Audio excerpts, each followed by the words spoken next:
Hey everybody, welcome back to the channel. Okay, so last video on our friend the tractor here, excavator loader tractor, I'd asked the internet for opinions. What do I do? Do I move all of the excavator loader stuff from there in the back there, the whole excavator assembly, and put it on here, or do I just swap rear ends? I did get some interesting feedback. One person suggested, and I forget who it was, but they were like, why don't you just get the tractor running first before you do any of that? Just get it running and see what works and what doesn't. And that's actually a really good idea. Before I go swapping this stuff around, let's make this work. Let's make it so that we can sit on this and actually put it in gear, drive it back and forth. This might look great, and the guy says it's awesome, but maybe it doesn't move or has a problem or whatever. But I like that plan. Let's get it running, and we'll go from there.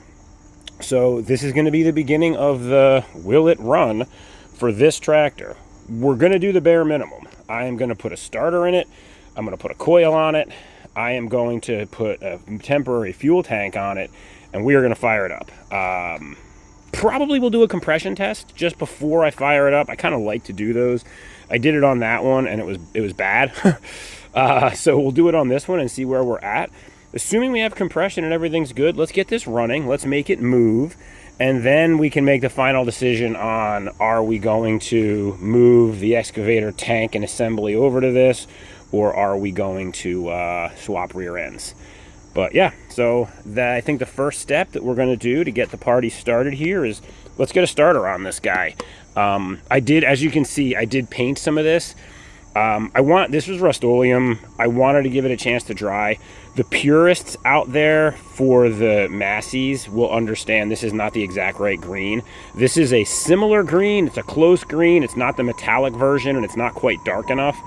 But I wanted to get a base coat of paint on the tractor because it is outside. It is continuing to decay. I wanted to get this on there.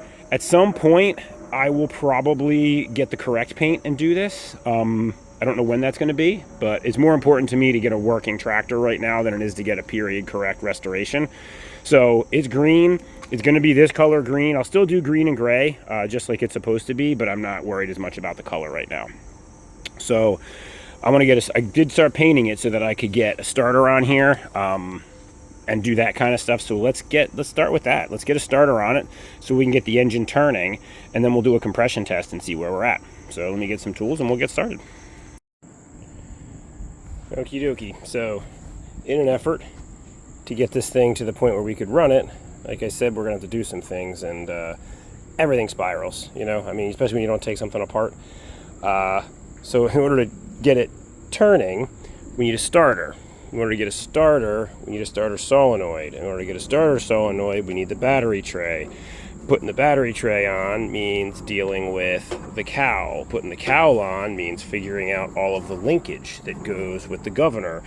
So I didn't film any of that because I didn't think bolting this crap on was something people want to see. Doing this is like a sort of let's get it running. I'll take more detailed videos, I think, when I start to get to the point where I'm doing actually like moving the excavator stuff over and the loader and that kind of stuff, and obviously all the will it run stuff. But like bolting on the cowl, bolting on the battery tray, I don't know, I'm not getting a lot of hits on those videos when I post stuff about the tractor anyway. So yeah, I got the governor is all hooked up. I have actual working throttle now. When you grab the handle and give it the little back and forth, we get action and the carburetor is on. So we're getting close. I have to remake this line for the oil pressure sender because it will blow oil everywhere if I don't. Got to get oil in it, hook up a temporary fuel line, and get the starter electrics on. And yeah, I'm gonna get started on that and I'll be back. Okay, so here's where we're at. It's time for a compression test. We've got everything pretty much set up. I don't have a wiring harness for this. You know, that's neither here nor there. Kind of did this in such a way that I can just kind of test as I go. So I really just installed push button switch here. I ran a wire over to the starter solenoid, which I installed, and then you know, this is just going up to hot to feed that starter solenoid power. So nothing tricky there really. You know, just kind of needed to get something set up. I don't want to just throw fuel at this and fire it up. I want to do a compression test and make sure we've got compression. I also, in an effort to get us to the point where we can fire it up, I installed the throttle linkage. I'm going to have to be careful with the compression test with this open. But I installed the throttle linkage here. This is it seems kind of complex. This is the governor assembly down here. So basically, you know, that you have this whole arm that moves up here. But as far as like position and play here, we're really just putting tension on the governor, which will decide, I guess, RPM when the thing's running. That's essentially low, you know, like idle, and then any kind of movement down starts to activate the governor spring. Something else I noticed as I've been over here, these have been removed.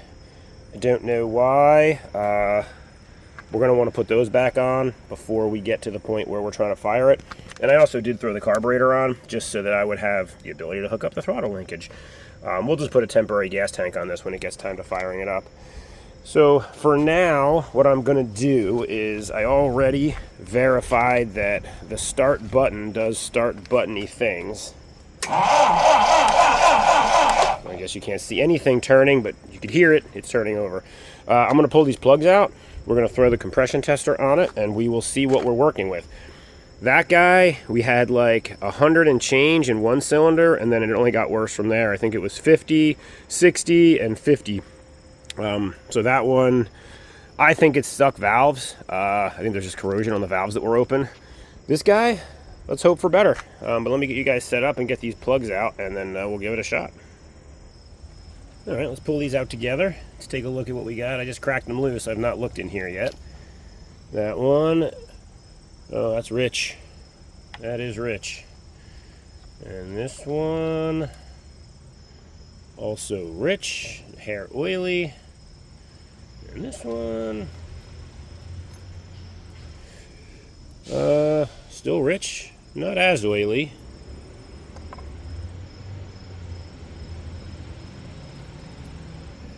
Ooh, that one is darn near fouled into oblivion. All right, so she wasn't running like a top when last she ran. Not that that's a big deal. You know, it really doesn't matter that much. I mean, a lot of times these carburetors need rebuilds and people still run the tractors and things get real rich real fast. But let's throw this guy on there, and I don't know what we're gonna get, but we'll find out together. Let's see here.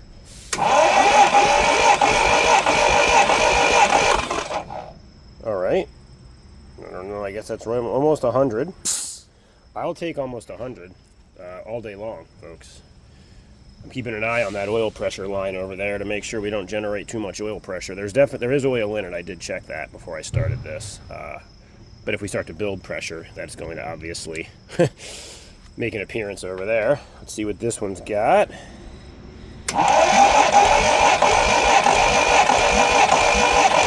Oh, he's an overachiever. So we're looking a little over 110.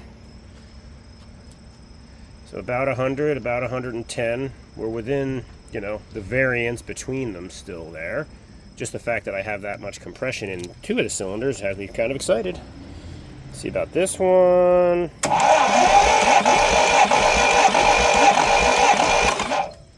Okay, he's about 100. And this hasn't run in a lot of years. At least 10, I think more. I think, but I'm not positive. Let's see what this one is.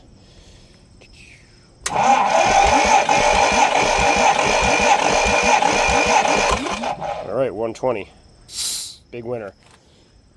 Kind of similar to that one in terms of the front cylinder being the best. Okay, so we know now. Let's check here. We are now know that we have compression.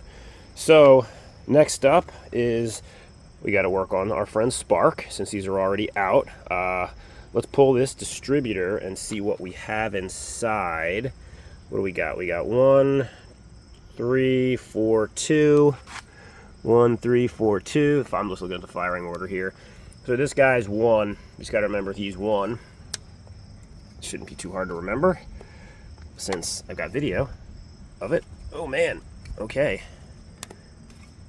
All right. We are going to need a tool maybe to undo that. That is oddly difficult. There we go. Just needs 2 hands, which I couldn't give it holding the camera. Oh, let's what do we got under here? Aside from spider eggs, a lot of spider eggs. Button seems okay. We're not real corroded, so I'm sure that's usable if I don't drop it and break it. Rotor button looks real good. And this isolator cover is in good shape. So we can reuse all that. And our points, get you guys in here. Our points, ignore my horrendously destroyed fingernail. Points look terrible. So those are not going to do point things. That's terrible. Okay, so we need to clean the points. Need to verify that this is still working as an isolated wire. It looks pretty good. And then I got to throw power to the coil, and we will check that out. But let me get the wiring here set up. No one wants to watch that, and I will be right back. They're doing the points cleaning thing here. I don't know if anybody has any magic tricks for this. I usually have a points file, but I don't know if you can see all the crap this is picking up off of them. Probably not. This is going to leave a bunch of grit in there, so I usually like to run some heavy cardboard or something through it afterwards. These are just so corroded that I want to make sure I get them kind of ripped down. I think the set of points actually in the other one is better. But yeah, they're shiny now, so then I'm just going to run a little bit of cardboard through them just to help polish them off. Make sure we have all the crap out of them. It's just, it's an old trick for when you're doing switches on video games or old arcade games. Anything that has, probably should do a whole channel on that because I restore old arcade games and whatnot, and they have all of these leaf switches in them that are pretty much just points. And you always want to keep them polished, not just sanded. You can see the crap that's pulling off of there. All right, so now on to a little bit of wiring. I'm going to hook this up to the negative side down here. Wire ain't great, but I think it's going to do us for testing purposes. And then we'll do a little sparky spark test. Alrighty, we got coil hooked up. I just put this, I'm going to put this here. Hopefully we'll see a spark there, and I'm just going to use this wood to push it so I don't short it out on anything. Oh, we got something smoking. We got smoke. We got smoke. Disconnect. Where are we smoking? Is our coil raging hot? Oh, it's our wire. Alright, that junky little jumper wire ain't gonna cut it. Clearly the points are closing since this wire tried to just immolate. Let me go get a thicker wire, hold on. Alright, beefier wire. Let's look for clicks here. Oh. I don't know if you guys can see that on camera. See if I can get that to focus better. Man, you might just have to take my word for it.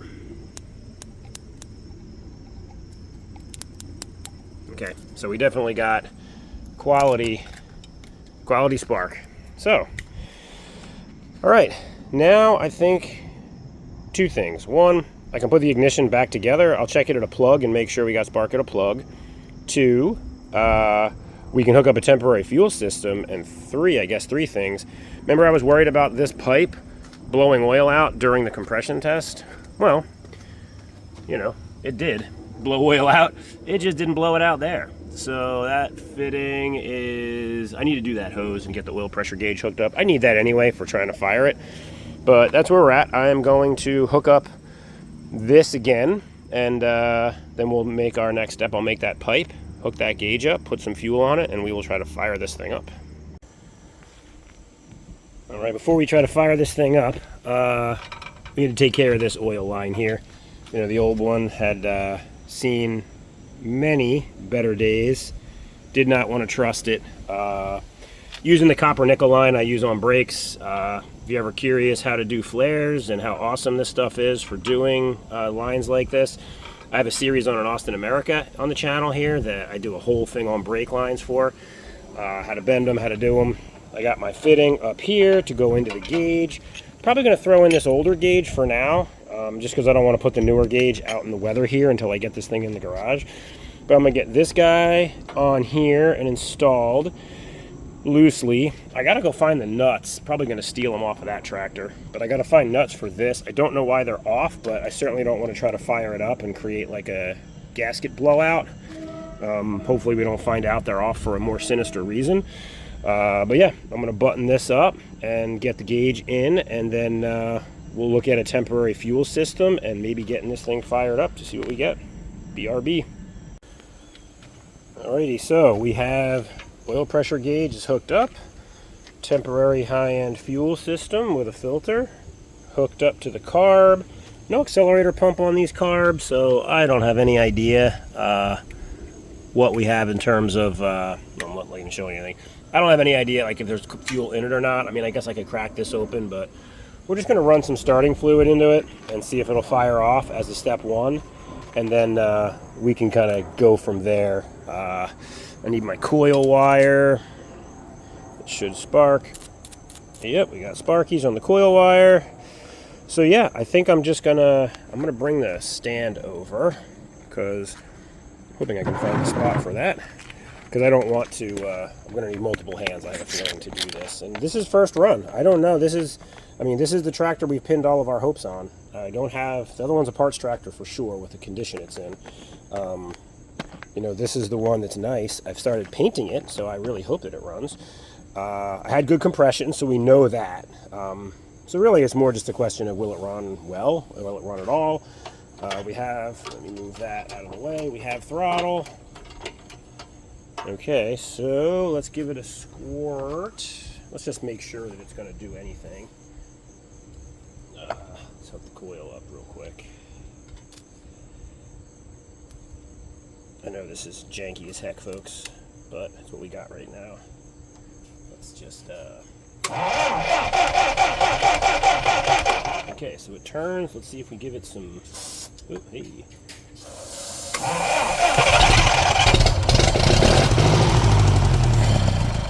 Wow. So, good news, bad news. Good news, it runs. That is awesome. I mean, I'm pretty excited about it, except for, I don't know if you guys can see. Let's see what's going on down here. We have oil running out. Oh, you know what it is? I think it's running down. Is it running down this? No? What could that be coming out of? You guys see it? Is it a rear main? That'd be ultra disappointing if it was a rear main seal leak. I mean, this is leaking here a little bit. I mean, let's bask in the glory of the moment for a moment. It runs. I'm pretty excited about that. I'm pretty glad that it starts. It runs. It sounded okay, all things being equal. So now we need to figure out where that oil is running out of the bottom from, and then maybe we can actually test the fuel system and hook it up. That is a very large leak. Ugh. What could that be? I don't see anything underneath here that would come from. It's like a direct drip out of the seam. And why would it only happen when it's running? And it's not even, is that gear oil or is that motor oil? Oh. That seems to be gear oil. Why does gear oil run out the minute we start it? Could this be cracked? Is that a crack? Could it be a crack? Heck, guys, I don't know. Let me get something to lay on and we'll come back and check this out. Alrighty, so here's what I know. That leak is coming out of a weep hole. That is an actual legitimate, I don't know if you guys can see it, weep hole that is supposed to be there to protect the clutch housing. Apparently that just comes down to here and stops, and then it's sealed. And it's supposed to let oil drain, so if you have a bad rear main or a bad input shaft seal on the trans, you don't end up, ruining the clutch by soaking it in oil, because it would fill up in here being that it's cast. So that's supposed to be there. If The question is, why is gear oil running out of it? It's not engine oil, it's definitely gear oil, and it only happens when it's running, and I think I might know why. So this thing, when I got it, I checked the oil, motor oil's fine. Checked the gear oil was fine. But what I didn't really pay attention to was how fine the gear oil was. So what I'm seeing when I pull the stick is it's full all the way up to here. Now, is it really that full of gear oil? Probably not, folks. What would displace the gear oil and push it towards the top? A whole lot of water. So my suspicion is, because this thing sat outside while the guy figured out that he couldn't fix it himself, or that he didn't want to, or whatever, water must have gotten in. And there's a bunch of places that could happen. Most likely around here, around these guys. Even though these boots are in good shape, I don't know. I'm not convinced they didn't leak. So what we're going to do is we are going to drain the oil and look for water. I'll know right away. Like, if I start to pull that plug and water comes pouring out, problem solved. If I pull it and it's oil, well, problem is still solved. It means that our friend overfilled it for some reason, because it looked brand new. So I'm going to get a drain pan, get something on this thing to start draining it out, and then we'll kind of go from there and see what we get. All right, I figured you guys are going to watch the mess as it unfolds. Let me get you in here.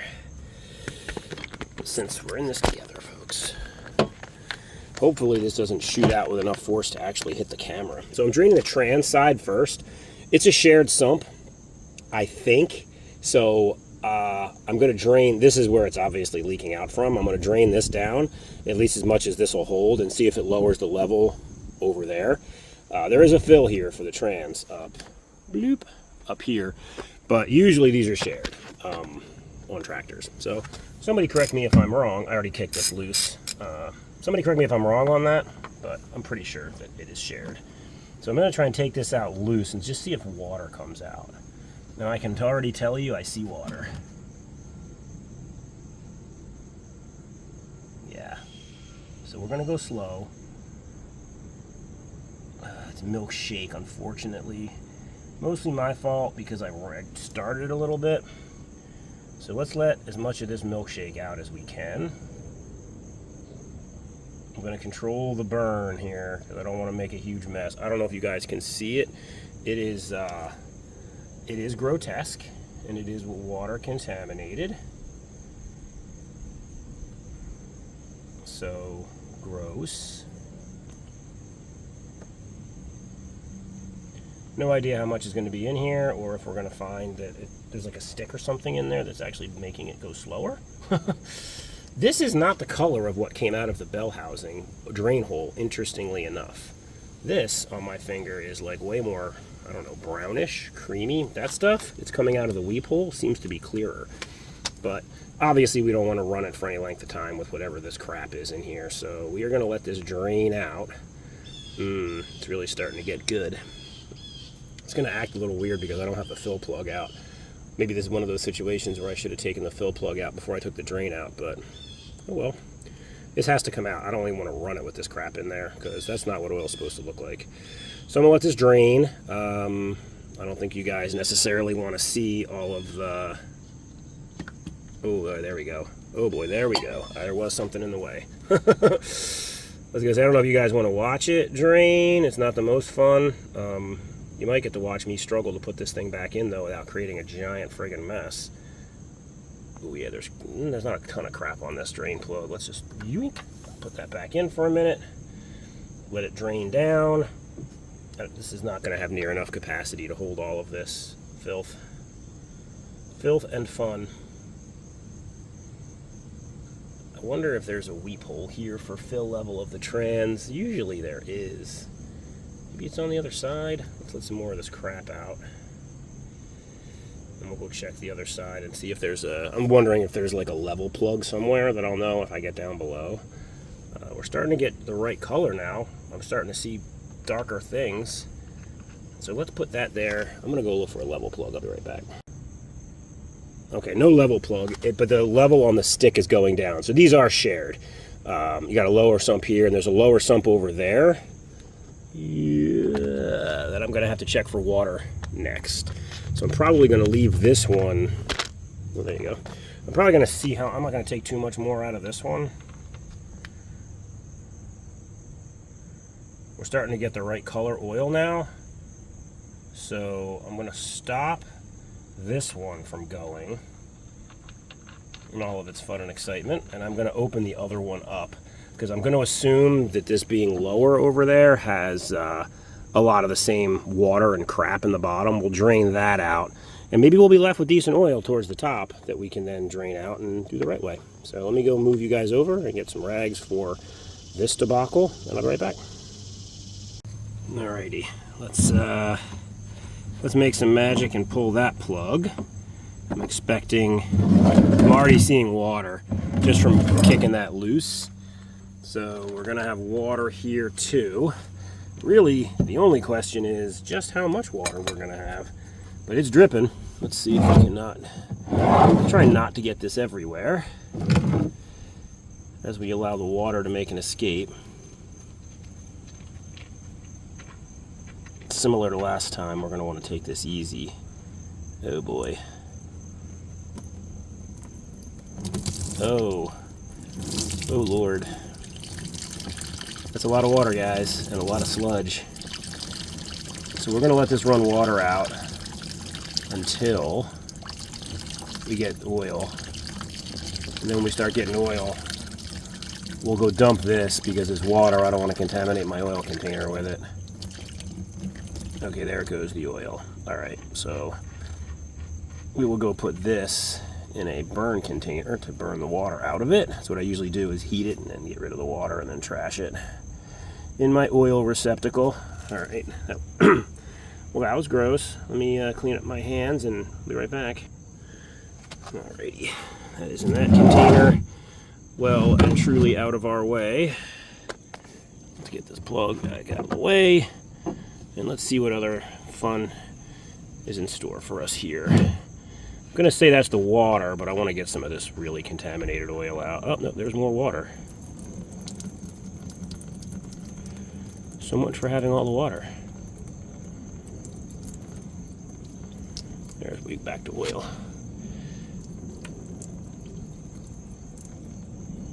Slow and easy is the trick. Well, this explains why it was leaking. I mean, the good news about this is that, I mean, I'm not surprised considering the way this was stored. This obviously all has to come out anyway, so it doesn't really matter that it's now or later. I'd like to get all the water out. I want to get it down to just the oil that's in there. And then I'm going to try to run it a little bit, assuming I can get it to a point where it's it's just oil coming out, just so that I can rinse that oil through the system, pick up more of the water, and then drain what's left out. It's kind of a multi-step process to get all of it. More than likely the hydraulic filter in this, which might be behind door number 1 here, I'm not sure. There's usually a hydraulic filter for the 3-points. Not real familiar with these tractors. I know later ones all have them, but that will be completely plugged with sludge if this has had this much water in it. So, okay, we seem to be at the oil portion of our program, which is fine. The oil looks a little loose. Ooh, we're overspilling a bit. Let's get you back in the container here. And how full is this? Oh, not very at all. Probably just have shit in here. Or stuff on YouTube, gotta remember. No, I don't have the drain open. That's why it's draining like crap. Oops. Okay. So let's pull a little more of this funhouse out. You know what? As I let it sit, more water accumulates. I'm gonna let it sit for a minute. So I'm gonna rinse and repeat this, guys, until this is mostly just oil and we have the level down. And then we will get back to the will it run and actually see if it will stay running. So, moment please. Alrighty, so we are back on the starting part. My little gravity feed here is not great because it really should be like from the tank straight shot down to the carb. I don't really have that operation going right now. Oop, hold on. Okay, I'm just making sure I have the right zoom here. Yeah, so I don't really have a good setup here for like running fuel into it, but I did pick this up and make sure I filled the bowl. So I'm hoping that we'll at least get this to run based on the bowl. That would be great. what we'll do is, I got all the water out of the trans. I ended up dumping almost all the oil out and just putting some different stuff in. I just didn't want to take a chance on it. This didn't have a lot of water in it, but I did empty it. Made sure I just got a baseline. It's low on fluid, but it's at the low mark, so we should be fine. In fact, I think if you look, yeah, you can see. It's nice and clean. It's on the low mark. Just so people aren't like, you ran it with water in it. No, I didn't. So yeah, we're gonna hook it back up and see if we can get it to run for just a little bit. I obviously don't have cooling set up or charging. I just want to hear it run and idle, and then we'll be able to get in a position, maybe we can do like a will it drive coming up. We'll be able to move this thing and get it away from my wood pile and all that stuff.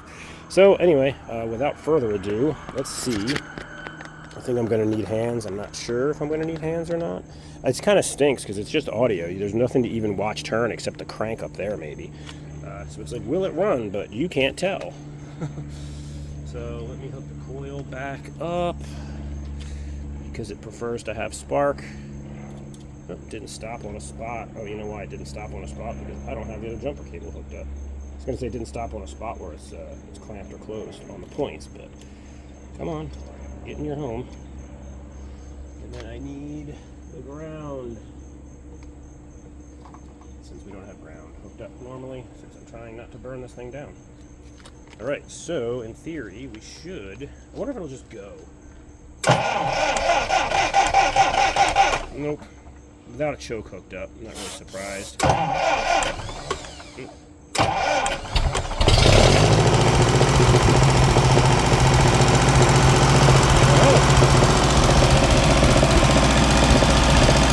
Moved a little bit, not much, but it's leaking out of it, so I'm going to say it works.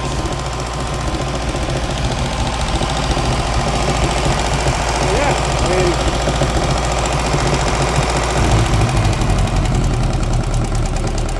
all right. So yes, will it run? It will. Sounds like we got some misses.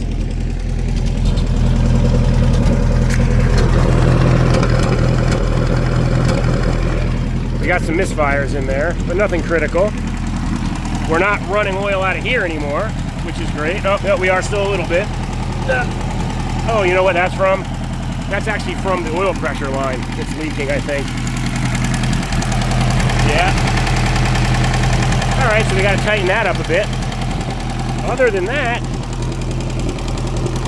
she sounds like a runner. So let me shut it off.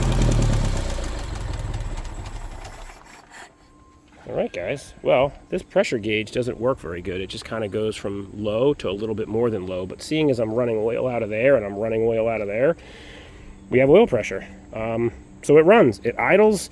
This carb that I didn't rebuild seems to work and not leak. We love that. We're not running oil out anymore, and the throttle works. So onward and upward. I'm gonna wrap this video here. That is, you know, the Exxon Valdez of oil pouring out because of all the water, and a will it run. And this thing does run. This is gonna be our new tractor. We are gonna continue to use this as parts and continue to work on this to get this thing done and working as a tractor, so that, as we said before, we can add the pieces back. You know, that includes PTO pump up front that's on the other motor. We got to free up this water pump. Guy told me it was new, but it's frozen solid. Check the thermostat, put the radiator in with that the PTO pump is on for the front hydraulics, and then get everything painted. As you can see, I just kind of started going over it with what's really the wrong color green for an early Massey Ferguson, but it's the color green they have at Lowe's that I can get easy. So for now, that's the color. I want to get this thing together, and as you can see, like, things are happening as I'm trying to like free up bolts and stuff. If I were to put the expensive Massey paint on this thing now, I would just end up disappointing myself repeatedly as I damaged it. So this is the correct color gray, but the green will have to be redone at a later date with the correct color. But the truth is, I'm gonna take this to the property and work it. So I don't know that I care if it's the exact right color green. You know, we shall see. But yeah, thanks for watching. I appreciate everybody's likes and subscribes. If you have comments, definitely leave them down below on what you like to see, what you don't like to see. There's a lot to be coming, a lot to do on this particular project still. And I actually am going to start a project. It's in there, you can't see it, on the Volkswagen bus, the 75 Westphalia. That thing sounds like a box of rocks because of the way the valves are. It needs, they're called lash caps, so we're going to install lash caps and try to quiet that down. But anyway, thanks for watching, and if you have comments, drop them below, and I'll see you guys next time.